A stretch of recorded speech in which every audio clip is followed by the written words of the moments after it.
J-E-L-L-O.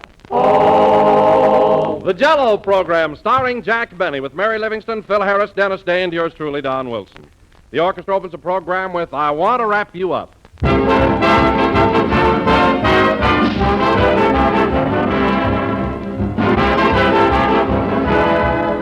You know, I was thinking the other day that probably the most popular dessert of all down through the years has been fruit.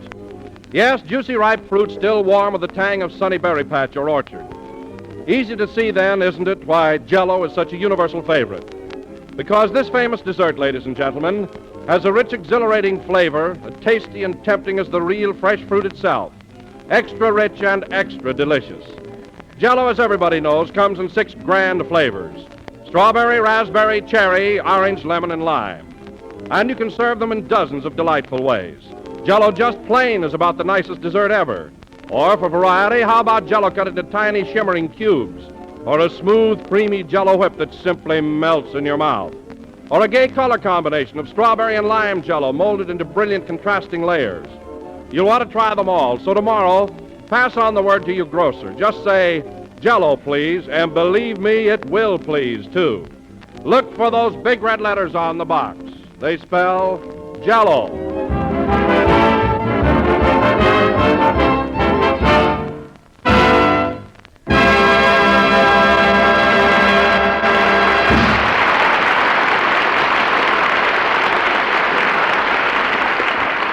That was I Want to Wrap You Up, played by the orchestra. And now, folks, once again we bring you that genial personality who guides the destiny of this program. A man I am proud to be associated with and whose friendship I shall always cherish, that grand artist, Jack Benny. Thank you. Thank you. Hello again, this is Jack Benny talking, and Don, that introduction was very sweet. Even if there are only 12 more shopping days till Christmas, I know you were sincere. You meant every word of it. I certainly did, Jack. What do you think I am, a dodo or something? You know, Wilson, every year at the same time, you and the rest of the gang bring out that banana oil and loosen me up into buying presents.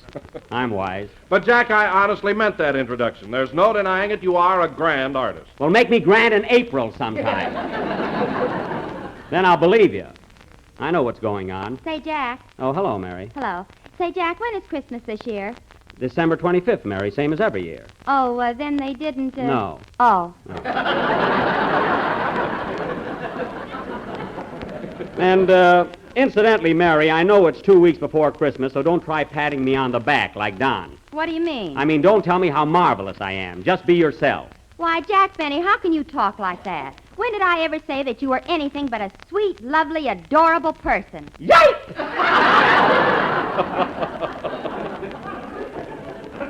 Mary, right now you're calling me an imbecile, expecting me to believe that. But, Jack, sometimes you seem to have an inferiority complex. You always imagine that people are running you down. I imagine?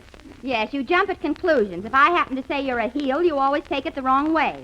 Well, how else can I take it? A heel is a heel. You said it. There you are, Don. I imagine things, eh? Oh, and here comes another one of my pals. This guy's nuts about me. Hello, Phil. Hello, baby.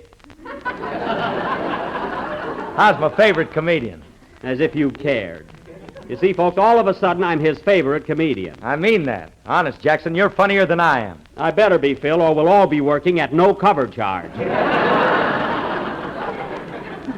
This gang is so subtle. Every year it's the same thing. Just before Christmas, they respect me, and right afterwards, I'm in the doghouse. What are you laughing at? From sir to cur in 2 weeks. That's it, exactly. Well, it's your own fault, Jack, with those cheap gifts you always give us. Cheap? Yes, last Christmas you gave me a meal ticket for the Melrose Grotto. Well, the food is very good there.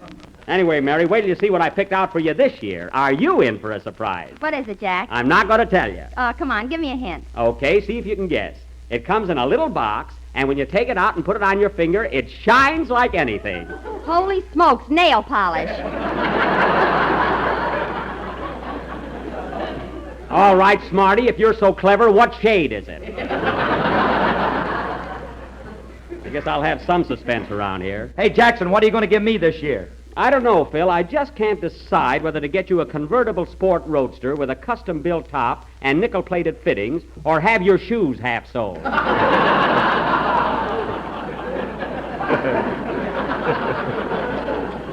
I'll think it over. I wish you would. I don't know whether to get a driver's license or go barefoot. No, you don't.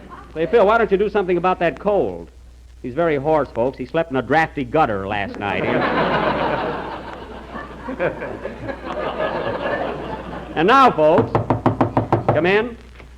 Special delivery for Mary Livingston. Here I am, boy. Give him a tip, Jack. Okay. There you are, young man. Oh, boy, a quarter. A quarter? Thanks, Mr. Benny. Hand me my glasses, will you, Don? Well, Mary, who's the letter from? My mother. Oh, well, let's hear what Ninochka has to say.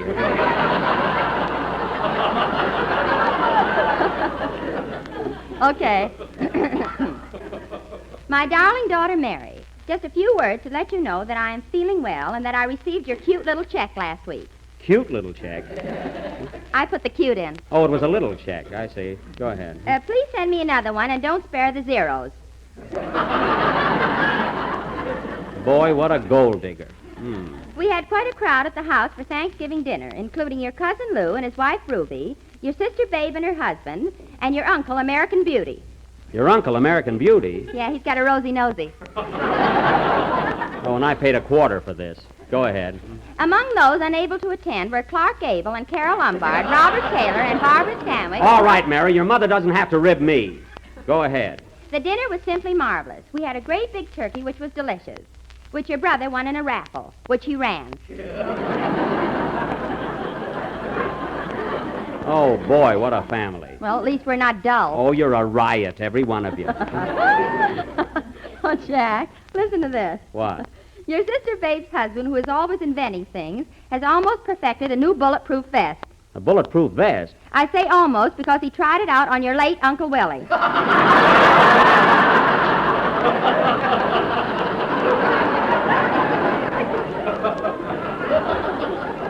Oh, my goodness. Anything else? Must close now, as your father just walked in. He is on all fours as usual. No other news. Your loving mother on the Cobb Livingston. Oh, fine. What an act she and Harris could do.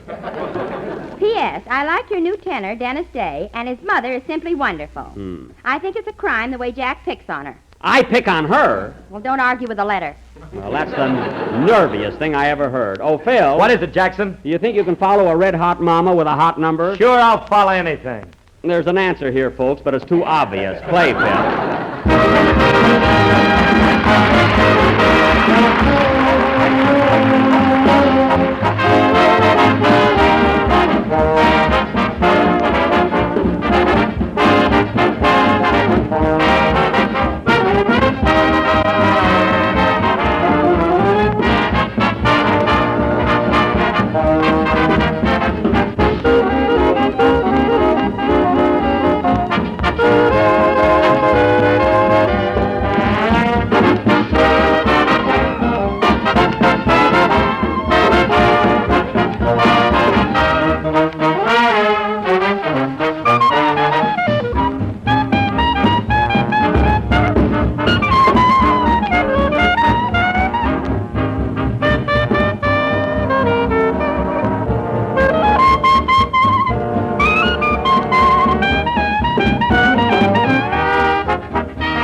That was Oh Johnny, played by Oh Brother and his orchestra.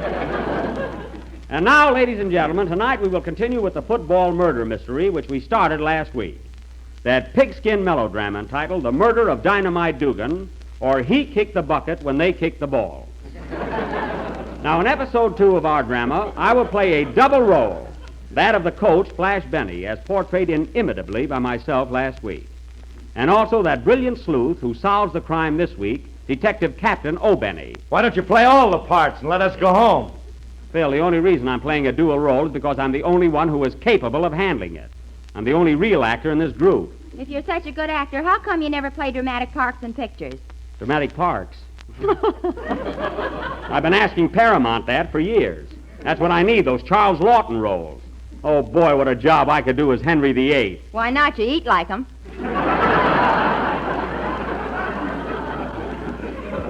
Listen, Mary, fingers were made before forks. And besides, you don't have to comment on my table manners. They're all right. Go on. I saw you in a restaurant the other day, and you were fanning your soup with your hat.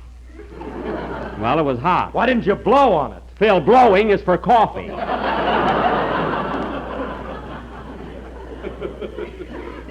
Now, in our mystery drama Speaking tonight... of table manners, ladies and gentlemen, never use a knife and fork in eating Jell-O. Well, who would? You would. Oh. Just take a spoonful, raise it to your lips, and you will taste America's most tempting dessert. It is economical, easy to make, and comes in 6 delicious flavors. Now, in our mystery drama tonight, as I said before, I will be that brilliant sleuth who solves the crime, Detective Captain O'Benny. Strawberry, raspberry, cherry, orange, lemon, and lime. Oh, pardon me, Don. I thought you were through. Now, Mary, you're going to be a beautiful young co-ed who was madly in love with the victim, Dynamite Dugan. It's a very emotional part. Do you think you can handle it? Sure. Oh, Dynamite, Dynamite, why did you leave me? Why did you have to die? I loved you, Dynamite. Loved you, loved you, loved you. So look for the big red letters on the box. Don, for heaven's sake. Next week, we're going to rehearse this program. Anyway, Don, in our play, you're going to be my assistant, Sergeant Wilson. And Dennis... Yes, please? Oh. I didn't see you, Dennis. Have you been here all the time? Yes, sir. Well, why don't you speak up and say something? I couldn't think of anything funny. That shouldn't stop you around here. Well, that's so. Now, Dennis, in our play tonight, you're going to be my other assistant, Officer O'Day.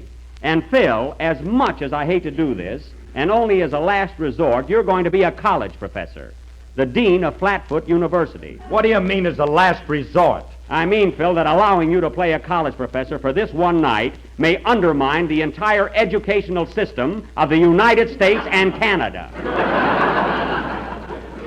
That's what I mean. And now that we're all cast, this play will go on immediately after Dennis Day's song. Go ahead, Dennis. Hold it a minute. Hello? Hello, Mr. Benny, this is Rochester. Well, what do you want? Should I come down and pick you up in the car? No trouble at all, boss.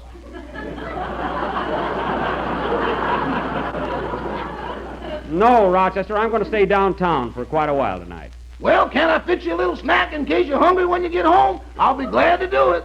Now, Rochester, I know what you're up to. You've been acting like a little angel all week. My, is Christmas coming so soon? Sure, I knew you'd give yourself away. You don't have to act so nice, Rochester. Your Christmas present is bought already. It is. I wonder what it can be. Well, all I'm going to tell you is it's a very practical gift, and you'll enjoy pushing it around on the rugs. But, boss, you gave me a vacuum cleaner last year. Well, this is the latest model. Instead of an ordinary hum, it plays Shoot the Dust to Me, John Boy.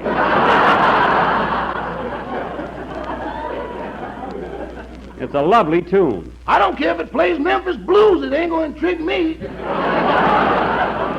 Never mind. And by the way, Rochester, how's Trudy? Oh, she's fine, boss. Trudy? Yes, that's that ostrich I bought by mistake for Thanksgiving. I'm keeping her for a pet. So, Trudy's all right, eh, Rochester? Yeah, but you know, boss, I don't think she likes Carmichael. What do you mean? She just laid a big egg and threw it right in his face.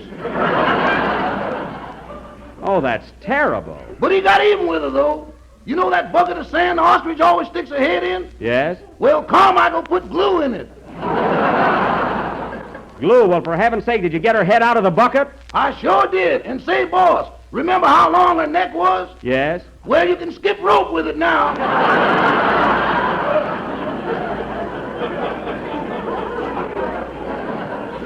Well, look, Rochester, keep those two separated, and I'll be home in a little while. So long. So long. Oh, say, boss, What?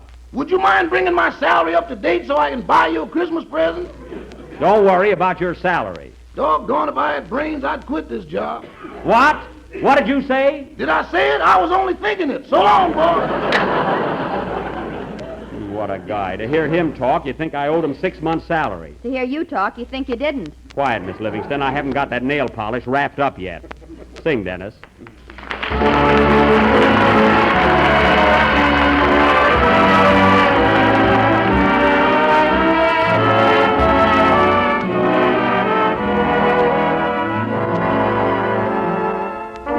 I heard a robin sing today.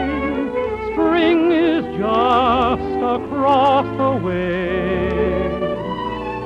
And there I go again, it seems, finding you here in my dreams. I see lilacs in the rain, and you are with me again. When April sprinkles her dreams in my heart. When we parted in the lane, the skies were tearful with rain. The scent of lilacs remained in my heart. Who are the arms around you now? Some other love has found you now. But when love forgets to smile, my darling, once in a while, remember April and lilacs in my rain. Who are the arms around you now? Some other love has found you now. But when love forgets to smile, my darling, once in a while, remember April and lilacs in the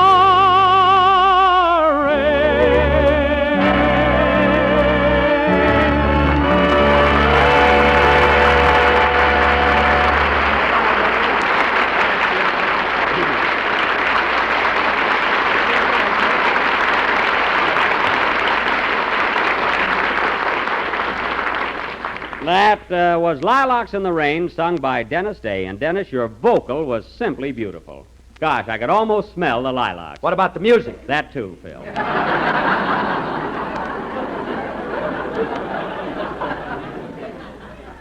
And now, ladies and gentlemen, for the second episode of our college mystery thriller entitled Murder on the Gridiron, or Mr. Dugan Goes to Forest Lawn.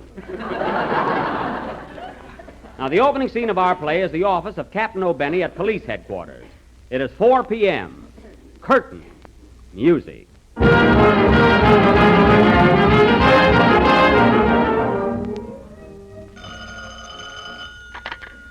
Hello, police headquarters. Captain O'Benny speaking. What's that, madam? You want a policeman to come to 118 Elm Street? What's the trouble? Oh, you just want a policeman. Okay, goodbye.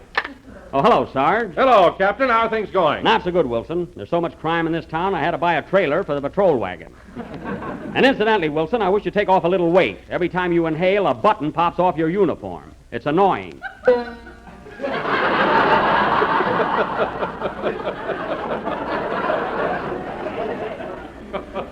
There goes another one. And you, O'Day. Yes, please? You're a fine cop, too. Last week you helped a burglar carry a heavy safe out of a building. Well, he said it would give me muscles. Well, there must be some other way to get him. What a policeman. Where are your handcuffs? Right here. Well, take them off. They're for criminals. I'll tell you one thing, men. If we don't... I'll take it. Hello, Captain O'Benny speaking. What? I'll be right over. Goodbye. Oh, boy. What's up, Cap? The dean of Flatfoot College just called me up and told me that their star fullback, Dynamite Dugan, was running down the field with the ball just now in their annual game with Meatball Tech, and he only had 10 yards to go to make a touchdown when all of a sudden a person or persons unknown fired several shots into his body, killing him almost immediately in the presence of 80,000 spectators, and the score was 103-97 in favor of Meatball. Boy, did that guy talk fast.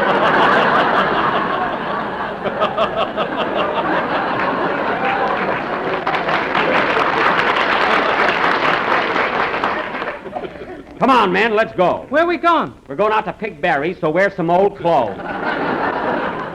Where are we going? We better step on it, Cap. There'll be a lot of traffic around the stadium. You're right, Wilson. Let's get started.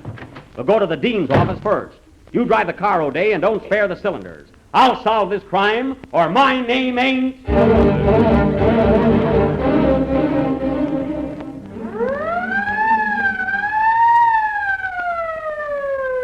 Calling all cars. Calling all cars. Football player murdered at Flatfoot College. Go there immediately. Officer Murphy will now sing When Irish Eyes Are Smiling. When Irish eyes are smiling, sure 'tis like the morning spring. Shut that off. That guy ain't near as good as that quartet they used to have. Step on it, O'Day.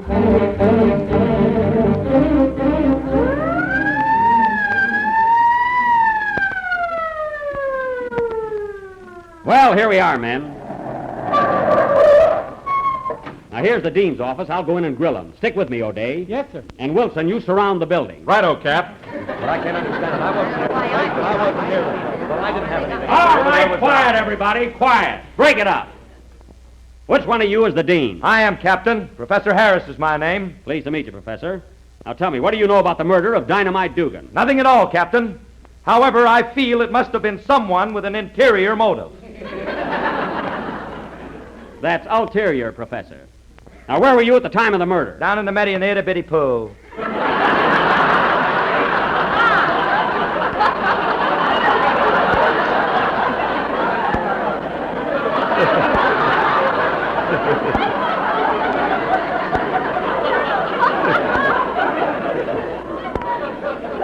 Don't get smart.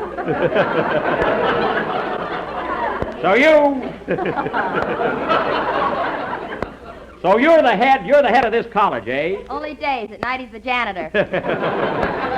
Well, who's this dame? I'm Toots Livingston, Dynamite's girlfriend. Oh, so your sweetheart was murdered 10 minutes ago, eh? Well, I've got a new boyfriend, if that's what you mean. Oh. Make a note of that, O'Day. Why, is it me? No. Now listen, young lady. If you were Dynamite's sweetheart, what are you doing here in the dean's office? I didn't know my lesson, and he kept me after school. Oh, he did, eh? Sure, if they don't know the lessons, I gotta learn them. I'm talking to Toots. Now, how do I know he kept you after school? Look at that blackboard. He made me write Wilshire Bowl 1,000 times. Oh, yes. Well, I'll get to the bottom of this murder. Pardon me, may I go now? Wait a minute, Junior. Who are you? I work here. You work here? Yes, I'm a professor of Pangen.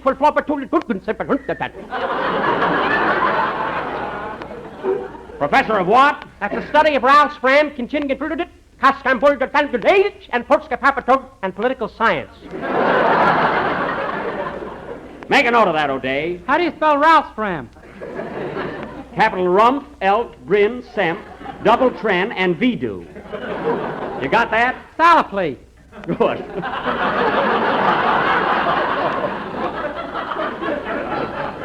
Now listen, everybody. I want you to come with me. Where are we going? There's an old saying that a murderer always returns to the scene of his crime. It never fails. So follow me, everybody. We're going out to that football field and wait for the man or woman who committed this dastardly crime. Do I have to go along? Yes, Dean, you too. But I'm lecturing tonight on psychological research in the field of hypothetical relativity. Pay me. Here you are. What's that for, Cap? I bet him $5 he couldn't read that. Now, come on, everybody. We're going to that football field, and I'll find the murder of Dynamite Dugan, or my name ain't... 4 days later. Don't be impatient, fellas. A murderer always returns to the scene of his crime. 10 months later. Don't worry, fellas, we'll get him. A murderer always returns to the scene of his crime. 35 years later, and our little group is still waiting on that football field. Well, we're still here. But don't worry, fellas. A murderer always returns to the... How does that darn thing go? To the scene of his crime, you old goat. Doggone it, this is the hardest case I was ever on. It ain't any harder than your arteries.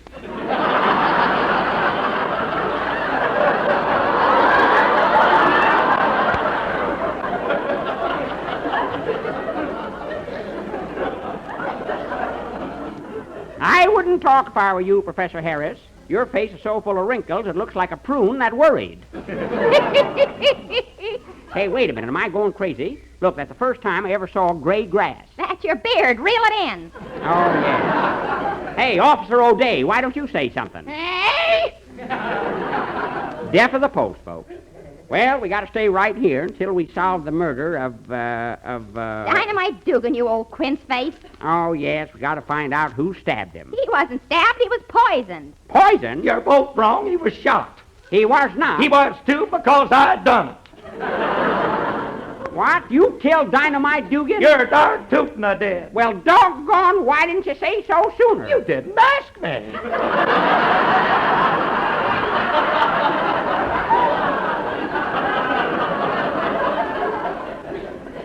Oh. Well, I'm glad we got the right man. Slap the handcuffs on him, O'Day. Hey? I said slap the handcuffs on him. I can't get him off. Well, don't bother then. I've known this fella for 35 years. Guess I can trust him. Say, Toots, What do you want? during all this time, I got a kind of crush on you. How about you and me getting married and settling down? Nothing doing. I want to have my fling first. Well, step on it, gal. You ain't no flapper. Come on, O'Day. Let's go back to the office. There might be some mail. Playboys.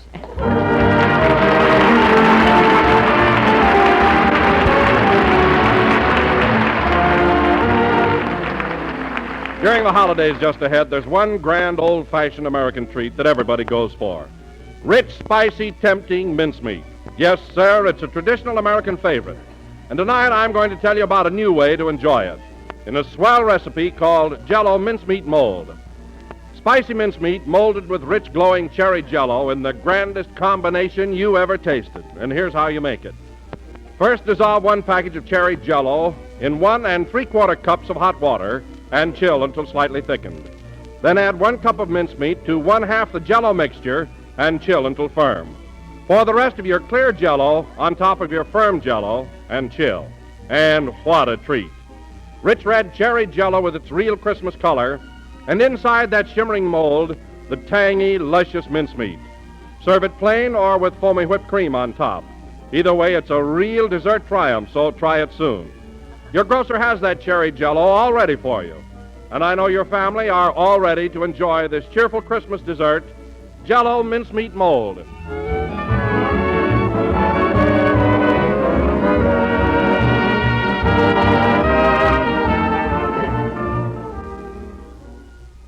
This is the last number. This is the last number of the 10th program in the current Jell-O series. And we will be with you again next Sunday night at the same time.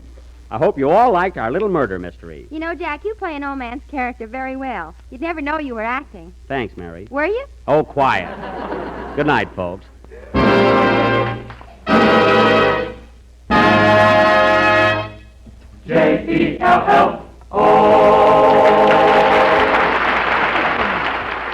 Here's news. Every Tuesday night, the Aldrich Family is on the air, starring Ezra Stone as Henry Aldrich, that lovable hard-luck kid. Consult your local newspaper for time and stations, and be sure to tune in the Aldrich Family next Tuesday night. This is the National Broadcasting Company.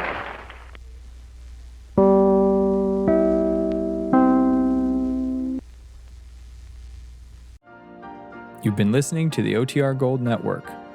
Find more classic radio at otrgold.com.